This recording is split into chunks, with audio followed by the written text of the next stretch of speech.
మన ప్రభువును రక్షకుడు యేసుక్రీస్తు పరిశుద్ధ నామమున ప్రియమైన సంఘ ప్రియమైన బిడ్డలారా, సాయంకాల సమయం దేవుని వాక్యం ధ్యానించే ముందుగా ప్రార్థన చేసుకుందాం. కృపగల తండ్రి, దయగల మా ప్రభువా, నీ బంగారు పాదాలకు లెక్కలైన వందనాలు, స్తుతులు, స్తోత్రములు. ఈ దినమంతా నీ రెక్కల చాటును కాచి కాపాడి, గతించిన రాత్రి అంతా నీ రెక్కల చాటును కాపాడి, ఈ సాయంకాల సమయం నీ వాక్యం అందించండుగా. వాక్యమైన దేవుడు వాక్యం ద్వారా నాతో మాతో మాట్లాడి మీరే మహిమ ఘనత ప్రభావాలు పొందమని యేసునామమున నడుచున్నాం తండ్రి, ఆమెన్. ప్రెజెంట్ సంఘ ప్రెజెంట్ బిడ్డలను నిజంగా ఏర్పాటు చెందిన వాక్యభాగం ఈస్టర్ తరువాతి మొదటి ఆదివారం కొరకు ఏర్పాటు చేయబడిన పత్రికా వాక్యభాగము పేతురు రాసిన మొదటి పత్రిక మొదటి అధ్యాయము 17 నుంచి 2వ అధ్యాయం 3 వరకు ఈ విధంగా రాయబడింది. ఈస్టర్ తరువాతి మొదటి ఆదివారం కొరకు ఏర్పాటు చేయబడిన పత్రికా వాక్యభాగము పేతురు రాసిన మొదటి పత్రిక మొదటి అధ్యాయము 17 నుంచి 2వ అధ్యాయము 3 వరకు ఈ విధంగా రాయబడి ఉన్నది. పక్షపాతం లేకుండా క్రియలను బట్టి ప్రతి వానిని తీర్పు తీర్చువాడు తండ్రి అని మీరు ఆయనకు ప్రార్థన చేయుచున్నారు కనుక మీరు పరదేశులైనంతకాలము భయముతో గడుపుడి. పేతురు భక్తుడు ఆయా దేశాల్లో చెదిరి ఉన్న విశ్వాసులకు శుభమని చెప్పి ఈ పత్రిక ప్రారంభించాడు.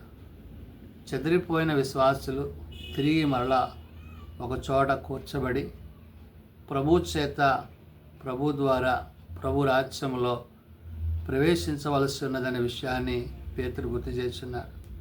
కాబట్టి ఇక్కడ నిర్దోషమును నిష్కలంకమునైన గొర్రెపిల్ల వంటి క్రీస్తు రక్తము చేత నేడు రక్షింపబడిన మనము, విమోచింపబడిన మనము ప్రభు పునరుత్థానము తర్వాత ఆ ప్రేమను పరిశుద్ధాత్మ ద్వారా ఏ విధంగా కొనసాగించాలో పేతురు ఇక్కడ గుర్తు చేస్తున్నాడు.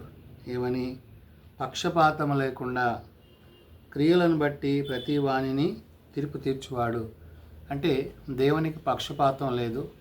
ఆయన అందరినీ ప్రేమిస్తున్నాడు, అందరినీ కరుణిస్తున్నాడు, అందరినీ కాపాడుతున్నాడు.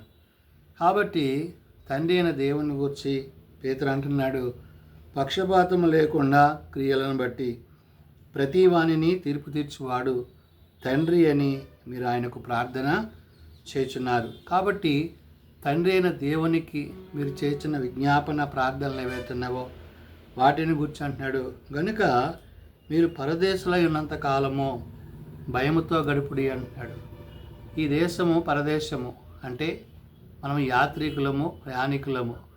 ఇక్కడ కొంతకాలమే ఉంటాము. తిరిగి ప్రభు వచ్చినప్పుడు ప్రభుతో సదాకాలము జీవించడానికి ఆ పరలోకానికి చేర్చబడివారము. అందుకనే ఇక్కడ పేతురు అంటున్నాడు, మీరు పరదేశులై ఉన్నంత కాలము భయముతో గడుపుడి అంటున్నాడు. అంటే ఇహ సంబంధమైన వాటి యందు మనస్కరించక ఆత్మ సంబంధమైన దేవుని మాటల చేత, ఉపదేశముల చేత ఒకరిని ఒకరు హెచ్చరిక చేసుకుంటూ క్రీస్తు యొక్క ప్రేమను బట్టి జీవించాలి.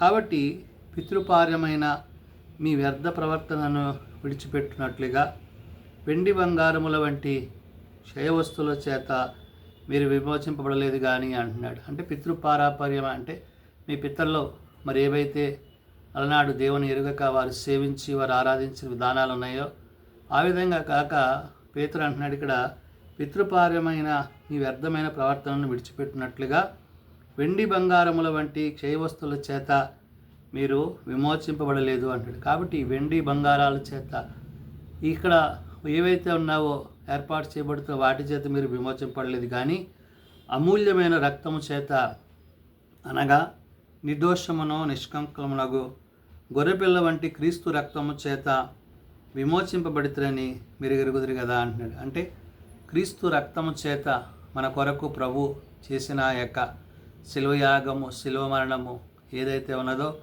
దాని చేత మనము నేడు విమోచింపబడి రక్షింపబడి ఉన్నామో ఆ రక్తము చేత మనము విమోచింపబడి ఉన్నామని, గొర్రెపిల్ల వంటి క్రీస్తు రక్తము చేత విమోచింపబడితేరని మీరు ఎరుగుదురు కదా అంటున్నాడు. అంటే ప్రభువుని బట్టి, ప్రభు కార్యాన్ని బట్టి పేతురు ఇక్కడ ఈ మాటను చెప్తూ, ఆయన జగత్తు పునాది వేయబడక మునిపే నియమింపబడెను గాని తన్ను మృతులలో నుండి లేపిన తనకు మహిమనిచ్చిన దేవుని ఎడల తన ద్వారా విశ్వాసులైన మీ నిమిత్తము అన్నాడు. అంటే తండ్రితో ఆయన ఉన్న ఆ యొక్క సంబంధాన్ని, నేడు ఆయన మన కొరకు చేసిన యొక్క శిలువయాగాన్ని, ఏదైతే తండ్రితో ఆయన మనకు ఆ సంబంధాన్ని కొనసాగించడానికి మృతుల్లో నుండి తన కుమారుని ఆయన లేపిన విషయాన్ని పేతురు గుర్తు చేస్తున్నాడు. అందుకనే ఆయన జగత్తు పునాది వేయబడక మునిపే నియమింపబడను అంటాడు. అంటే సృష్టికి ప్రారంభంలోనే ఆయన నియమింపబడ్డాడు.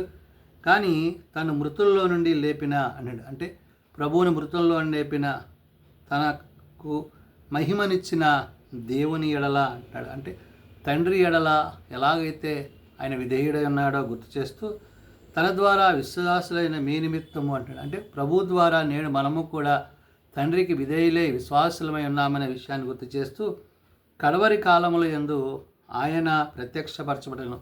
కాబట్టి నేడు ప్రభు యొక్క ప్రత్యక్షతలో ఆయన రాకడకు తగిన సిద్ధపాటు ప్రతివారు మనము కలిగి ఉండాలని పేతురు తన పత్రిక ద్వారా తెలియజేస్తూ, కాగా మీ విశ్వాసమును నిరీక్షణయు దేవుని యందు ఉంచబడి ఉన్నవి అంటున్నాడు. కాబట్టి ఏ నిరీక్షణ, ఏ విశ్వాసాన్ని మీరు కలిగి ఉన్నారో ఆ విశ్వాసమును కర్తయ్య దాన్ని కొనసాగించబడని క్రీస్తుని బట్టి, క్రీస్తు ప్రేమను బట్టి మనము నిలిచి ఉన్నాము, జీవిస్తున్నాము అనే విషయాన్ని పేతురు గుర్తు చేస్తున్నాడు.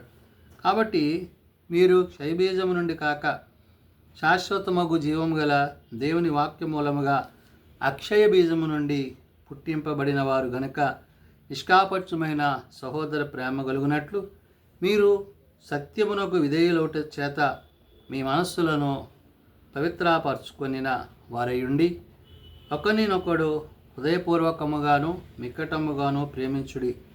ఎలయనగా సర్వశరీరులు గడ్డిని పోలేవారు, వారి అందమంతయు గడ్డి పువ్వు వలె ఉన్నది.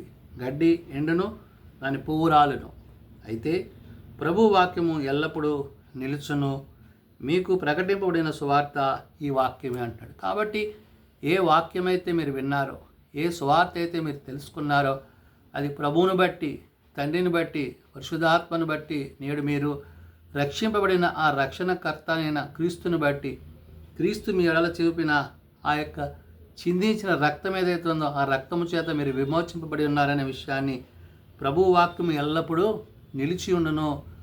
ఆ వాక్యము చేత, వాక్యం ద్వారా మీరు జీవించవాలని ఉన్నారని పేతురు తన పత్రిక ద్వారా ఆనాడు ఆయా దేశాల్లో చెదరన్న విశ్వాసులకు శుభమని చెప్పి నేడు సార్వత్రిక సంఘానికి ఆయన ఈ విషయాన్ని చెప్తూ చివరిగా అంటున్నాడు, ప్రభు దయాళుడని మీరు రుచి చూచిన ఎడల సమస్తమైన దుష్టత్వమును, సమస్తమైన కపటమును, వేషధారణయు, అసూయయు, సమస్త దూషణ మాటలను మాని క్రొత్తగా జన్మించిన శిశువును పోలిన వారై నిర్మలమైన వాక్యమును పాల వలన రక్షణ విషయంలో ఎదుగు నిమిత్తము ఆ పాలను అపేక్షించుడి అంటున్నాడు. అంటే క్రీస్తును బట్టి, క్రీస్తు ప్రేమను బట్టి సమస్తమైన దుష్టత్వాన్ని, అంటే ఇహలోక సంబంధమైన మాలిన్యాల చేత కాక ఆత్మ సంబంధమైన ప్రభు యొక్క ప్రేమను కలిగిన ఆ ప్రేమకు తగినట్లుగా మనం ఏ విధంగా ఉండాలంటున్నాడు.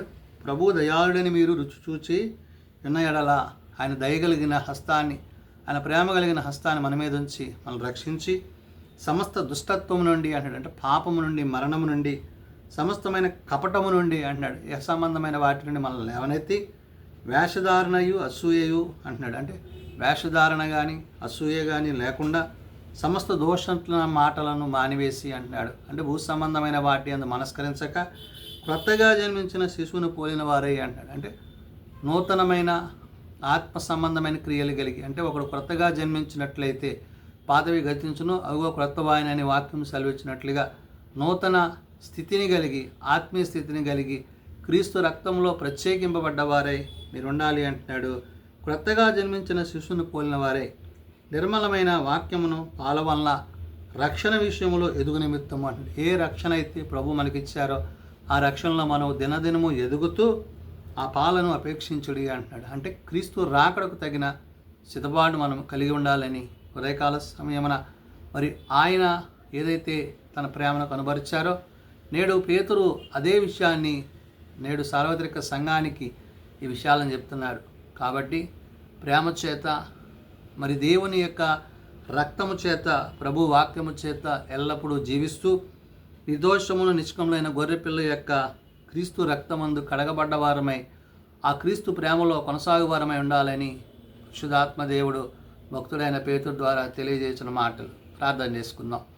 మమ్మల్ని మిక్కిలిగా ప్రేమించిన మా తండ్రి, కృపగలిగిన దేవ, నిజమైన ఆయన, పాపము నుండి మరణం నుండి మమ్మల్ని తప్పించి మా కొరకు మరణించి తిరిగి లేచి మా కొరకు ఇచ్చిన యొక్క రక్షణ కార్యాన్ని బట్టి, ఈ రక్షణ దినాన్ని బట్టి మేమందరము ఈ రక్షణలో కొనసాగుటకు నీ సహాయం దయచేయండి. బలహీనలను మమ్మల్ని బలపరచండి, రోగులను మమ్మల్ని స్వస్థపరచండి. నీకు ఆయాసమును, నీకు వ్యతిరేకమైన ఆలోచనలను, తలంపులు మేము కలిగి ఉండక నీ చిత్తం ఏమైనదో ఎరిగి గ్రహించి ఆ ప్రకారం జీవించడానికి మాకు నేర్పించండి. చిన్నబిడ్డలు, యవనులు, పెద్దలు, వృద్ధులు ప్రతి వాని తరగతుల చొప్పున ఆశీర్వదించి దీవించండి. జన్మదినాలు, వివాహ దినాలు, కుడికల కుటుంబాలను ప్రత్యేకపరచండి. ఈ సాయంకాల సమయమందు ఈ వాక్యం అందించుండగా మీ సన్నిధి కాంతి ప్రతి కుటుంబానికి దయచేసి మీ కృప చేత నింపమని, రేపటి సభాతి కొరకు నేటి నుంచి మమ్మల్ని సిద్ధపరచమని, మీరు అక్కడికే మమ్మల్ని సిద్ధపరచమని, మీరు అక్కడలో మేమందరము నీతో జీవించగలిగిన కృపను అనుగ్రహించమని యేసునామమున అడుగుచున్నాం తండ్రి, ఆమేన్. పరలోకమందున మా తండ్రి, నీ నామం పరిశుద్ధపరచబడుగాక, నీ రాజ్యం వచ్చుగాక, నీ చిత్తం పరలోకమందు నెరవేర్చినట్లు భూమి మీద నెరవేరుగాక. మా అనుదినాలను మాకు దయచేసి, మెడల ప్రార్థన చేసిన వారిని మేము క్షమించున్న ప్రకారం మా ప్రార్థనలను క్షమించు, శోధనలో తేకాదులను తప్పించు.